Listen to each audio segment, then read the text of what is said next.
नमस्कार, मैं हूँ राकेश कुमार। आप देख रहे हैं मत अभिमत। बिहार में काबा, बिहार में के पाठक बा। ये इसलिए कह रहा हूँ कि बिहार में के पाठक जो शिक्षा विभाग के अपर मुख्य सचिव हैं, उनके फरमान को लेकर शिक्षा विभाग, शिक्षक नियुक्ति, पदस्थापना, छुट्टी कैलेंडर, तमाम तरह की बात यही न्यूज का विषय है, चर्चा का विषय है, या कहें कि सबसे ट्रेंडिंग विषय चल रहा है। और के पाठक के फरमानों से कोई भी अछूता नहीं है, चाहे वो प्राथमिक विद्यालय का शिक्षक हो, माध्यमिक विद्यालय का शिक्षक हो, उच्च विद्यालय का शिक्षक हो, कॉलेज के शिक्षक हों, प्राध्यापक हों या विश्वविद्यालय के प्रोफेसर हों, सब कोई, यहाँ तक कि के पाठक के फरमान से राजभवन तक परेशान हो उठा था। आपको याद होगा। देखिए, 5 राज्यों में अभी चुनाव हुआ है और उस चुनाव के बाद जो बीजेपी द्वारा स्लोगन निकाला गया मोदी जी के लिए कि एक अकेला सब पर भारी। अगर बिहार के परिप्रेक्ष्य में देखें तो एक अकेला सब पर भारी यह सटीक बैठता है के पाठक पर, क्योंकि चारों तरफ से दबाव होने के बावजूद के पाठक अपना काम अपने हिसाब से कर रहे हैं। उनके फरमान लगातार जारी होते जा रहे हैं, लेकिन अब फरमान से बातें आगे बढ़ गई हैं। अब बात धमकी पे आ गई है। अब उन पर यह आरोप लगाया जा रहा है कि के पाठक फोन करके धमकी दे रहे हैं। और धमकी किसे दे रहे हैं? तो विधानसभा सदस्य को। जी हाँ, मुजफ्फरपुर के मीनापुर विधायक राजीव कुमार उर्फ मुन्ना यादव ने यह बात कही है। ऐसा नहीं है कि यह पहला आरोप है, इसके पूर्व भी के पाठक पर लगातार आरोपों की झड़ी लगती रही है। जैसे आपको याद होगा, कांग्रेस की जो विधायक हैं प्रतिमा दास, उन्होंने कहा कि ये आउटसोर्सिंग का कार्यभार करके सरकारी पैसे को बहा रहे हैं। उन पर पैसे को बहाने का आरोप, घोटाले का आरोप नहीं है, इसमें बहाने का आरोप लगाया गया। जैसे उन्होंने कहा कि सारे स्कूलों में कंप्यूटर देने की बात हुई और कंप्यूटर के लिए जो ऑपरेटर की नियुक्ति होनी है वो आउटसोर्सिंग से होनी है और उनको 10,000 या 12,000 कुछ रुपए देने हैं। फिर उसके लिए एक नाइट गार्ड की ज़रूरत होगी जिसके लिए 8,000 देना है, और ये सब जो है वो आउटसोर्सिंग के थ्रू होना है, जैसा प्रतिभा दास का कहना है। उस स्थिति में उनका कहना है कि इसमें न तो आरक्षण का, न तो रोस्टर का, किसी चीज़ का ध्यान नहीं रखा जाता है।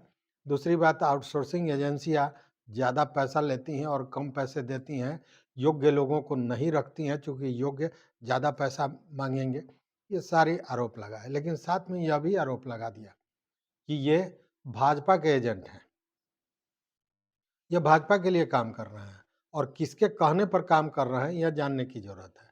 उन्होंने यहाँ तक कह दिया कि जब ये रिटायर होंगे तो इनको राज्यसभा का सदस्यता भाजपा देगी।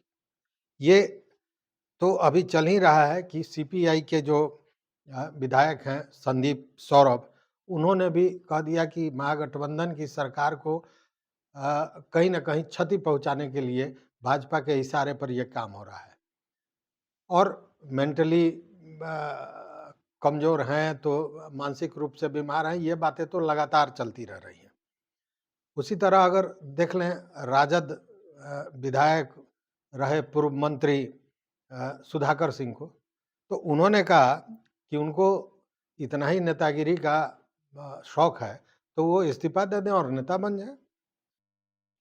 इस तरह के लगातार आरोप लगते रहे, लेकिन पाठक जी हैं कि मानने को तैयार नहीं है।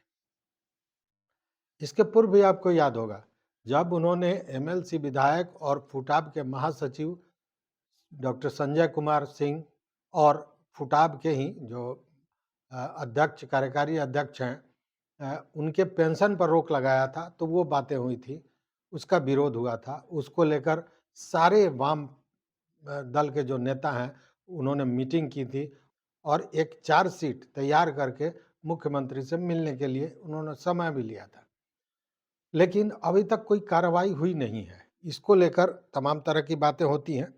आपको याद होगा कि संघ तो पहले से ही नाराज है, संघ के लोग इनके विरोध में तो हैं ही हैं, लेकिन अभी हम बात कर रहे हैं धमकी की। मीनापुर के मुजफ्फरपुर के जो विधायक हैं मुन्ना यादव, उन्होंने कहा कि उनको दिन के 1:30 पर फ़ोन आया और वो फ़ोन के पाठक का था। उन्होंने बाज़ाब्ता धमकी दी कि आप हमारे खिलाफ बोल रहे हैं, आपको हम कोर्ट नोटिस दे देंगे। उस पर वो बिफर गए। मुन्ना यादव जो विधायक हैं, उनका कहना है कि ये उस समय हमको ऐसा लगा कि हम राजतंत्र में हैं, कोई राजा हमको ये आदेशित कर रहा है। लगा ही नहीं कि ये के पाठक हमको इस तरह से कह सकते हैं। हालाँकि आपको याद होगा कि मुन्ना यादव ने भी के पाठक को लेकर जो बयान दिया था, वो कहीं से ग्राह्य नहीं था, पचने वाली नहीं थी। उन्होंने कहा था कि अगर हम होते शिक्षा मंत्री तो कान पकड़ के बाहर कर देते। ऐसा मीडिया में इस तरह की खबरें आई थीं। लेकिन उन्होंने एक बात कही, उन्होंने कहा कि शुरू के दिनों में 2-3 महीने उन्होंने अच्छा काम किया। 2 महीने के अंदर परीक्षा हुई, नियुक्तियाँ हुई, ये सारी चीज़ें सही हुई, लेकिन बाद में जब उन्होंने फरमान अपने जारी करने लगे जो अव्यावहारिक था, जो संविधान के अनुसार नहीं था, असंवैधानिक था, उसका विरोध करने पर वो अगर धमकी दे रहे हैं तो ये बर्दाश्त के काबिल नहीं है, क्योंकि उन्होंने विधानसभा सदस्य को धमकी दी है। इन्होंने भी कहा कि विधानसभा को खुलने दीजिए, उसके बाद मैं उनके जो नोटिस वो भेजेंगे उसका जवाब मैं तब दूंगा। साथ में उन्होंने ये भी कहा कि अनर्गल फरमान जारी करना है। 9 से 5 तक स्कूलों में शिक्षकों को रहना है, 5 बजे अंधेरा हो जा रहा है। उन्होंने कहा कि हमारा ग्रामीण क्षेत्र है, उस स्थिति में घर जाने के लिए जो दूसरे ज़िले के भी हैं, कुछ दूसरे प्रखंड की शिक्षिकाएँ हैं, लड़कियाँ हैं, वो घर जाने के लिए जाती हैं, उनको सवारी नहीं मिलता है, बस नहीं मिलता है, हमने तो कई को रोते देखा है, ये उनका कहना है। लेकिन सबसे बड़ी बात क्या है कि उन्होंने भी ये बात कही कि कुछ ऐसे ब्यूरोक्रेट्स हैं सरकार में, जो भाजपा के लिए काम करते हैं, उनकी मेंटालिटी भाजपा की है और वो इस प्रकार सरकार में रह के काम करते हैं कि उसका लाभ भाजपा को मिले। उनका सीधा आरोप के पाठक पर था।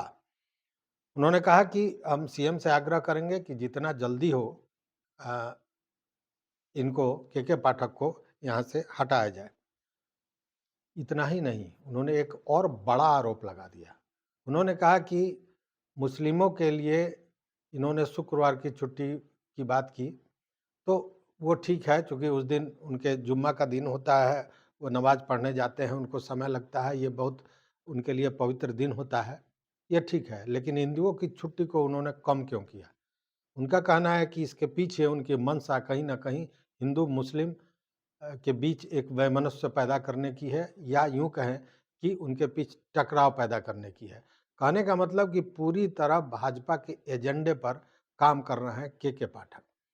अब देखिए, मैं इस इन सारी चीज़ों को यहाँ रखने का जो माने है, वो ये है कि ये सारे नेता जो महागठबंधन के हैं, हालाँकि भाजपा भी उन पे उँगली उठा रही है, ऐसा नहीं है कि नहीं उठा रही है, भाजपा के नेता भी उन पर तरह-तरह के आरोप लगा है।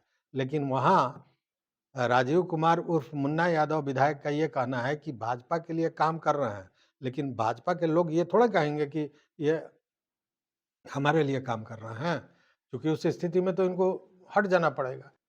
मुन्ना यादव का यह भी कहना है कि हमेशा उन्होंने महागठबंधन के खिलाफ काम किया है। उन्होंने एक तर्क दिया उत्पाद विभाग में जब के पाठक साहब हुआ करते थे। उन्होंने कहा कि उस समय उन्होंने सारे थाने को, छोटे-बड़े जो भी थाने थे और उनकी जो क्षमता थी, उस हिसाब से एक फरमान जारी कर दिया था कि आप 100 आप 50 लोगों को गिरफ्तार कीजिए और ठूस-ठूस कर उन्होंने लोगों को जेल भेज दिया और उसमें मैक्सिमम लोग जो थे, वो गरीब थे, निचले पायदान के लोग थे, महागठबंधन के लोग थे। तो शुरू से ही वो महागठबंधन के खिलाफ काम करते रहे हैं। ये सारी बातें हैं, लेकिन असल बात ये है कि आप जानते हैं कि राजनीति और राजनीतिज्ञ आज के दिन में जो चाहें वो कर सकते हैं, इसमें कहीं शक व शुबा नहीं है। और लगातार ये जो फरमान इनके आ रहे थे, उसके बाद कुछ वैसी घटनाएँ हो गई, जिसके बाद सारे नेता, जो कई विधायक हैं, एमएलसी हैं, ये सारे इनके विपक्ष में, इनके विरोध में खड़े नज़र आ रहे हैं। वैसे में और बात ब्यूरोक्रेट्स की है, तो ऐसा नहीं है कि ब्यूरोक्रेट्स के पीछे उनके लोग नहीं होंगे, निश्चित रूप से होंगे। तो ये एक टकराव की स्थिति कहीं न कहीं बनती जा रही है। लेकिन यह भी सच है कि के पाठक पूरी तरह घिर चुके हैं। अब आश्चर्य तो ये व्यक्त कर रहे हैं, नेता लोग भी व्यक्त कर रहे हैं कि ऐसे में भी नीतीश कुमार ने अब तक कोई कार्रवाई नहीं की है, ये आश्चर्य का विषय है। अब तक उनको हटाया नहीं गया है, ये आश्चर्य का विषय है। तो अब इन राजनेताओं का विरोध के पाठक कितना झेल पाते हैं, या इन राजनेताओं की तरफ से क्या-क्या किया जाता है उनके विरोध में, ये सारी चीज़ें देखने वाली होगी। वहीं के पाठक पर जो धमकी का आरोप है, तो क्या के पाठक नोटिस देंगे विधायक महोदय को? क्योंकि उनके बयान को लेकर ये सारी बातें चल रही हैं। तो देखना है कि आगे क्या होता है। लेकिन इन सारे लड़ाई में ये व्यक्तिगत लड़ाई कहीं न कहीं राजनीतिक लड़ाई होती जा रही है, और इसमें शिक्षक का मुद्दा कहीं न कहीं लगता है कि पीछे छूटता जा रहा है। यह क्षोभ का विषय है। इसको लेकर आपके मन में कोई जिज्ञासा हो, कोई बात हो, कुछ मत देना चाहते हो, अपनी बात कहना चाहते हो, तो निश्चित रूप से हमारे कमेंट बॉक्स में आकर दीजिए। साथ में अगर चैनल पर नए हो या अभी तक आपने सब्सक्राइब नहीं किया हो, तो चैनल को सब्सक्राइब कर लें। वो घंटी जैसी आकृति है, उसको दबा दें, ताकि जो हम वीडियो बनावें वो आप तक पहुँचे। और साथ में अपने दोस्तों के साथ शेयर करें, लाइक करें, कमेंट करें। तो देखते रहिए मत अभिमत। बहुत बहुत धन्यवाद। कोटिशः आभार।